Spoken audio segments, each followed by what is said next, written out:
এই মাত্র পাওয়া সব থেকে বড় খবর, দেশে বন্যা পরিস্থিতি অবনতির আশঙ্কা।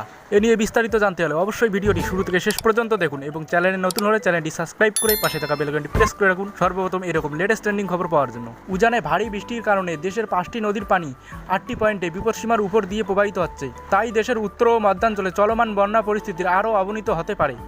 আজ রবিবার এক প্রতিবেদনে এ তথ্য জানায় বন্যা পূর্বাভাস ও সতর্কীকরণ কেন্দ্র। এতে জানানো হয়েছে ব্রহ্মপুত্র, যমুনা ও পদ্মা নদীর পানি বাড়ছে, যা আগামী 24 ঘন্টা পর্যন্ত অব্যাহত থাকতে পারে। গঙ্গা ও সুরমা, কুশিয়ারা নদীর পানি কমছে, এই ধারা আগামী 24 ঘন্টা পর্যন্ত অব্যাহত থাকতে পারে। আগামী 24 ঘন্টায় তিস্তা নদীর পানি স্থিতিশীল থাকতে পারে। 24 ঘন্টায় দেশের উত্তরাঞ্চলে কুড়িগ্রাম এবং মধ্যাঞ্চলে সিরাজগঞ্জ, পাবনা, কুষ্টিয়া ও মানিকগঞ্জ, রাজবাড়ী, ফরিদপুর ও শরীয়তপুরের বন্যা পরিস্থিতির অবনতি হতে পারে। প্রতিবেদনে আরও উল্লেখ করা হয়, আগামী 24 ঘন্টায় যমুনা নদী, সিরাজগঞ্জ পয়েন্ট ও ধলেশ্বরী নদী, ইলাসিন পয়েন্ট বিপদসীমা অতিক্রম করতে পারে।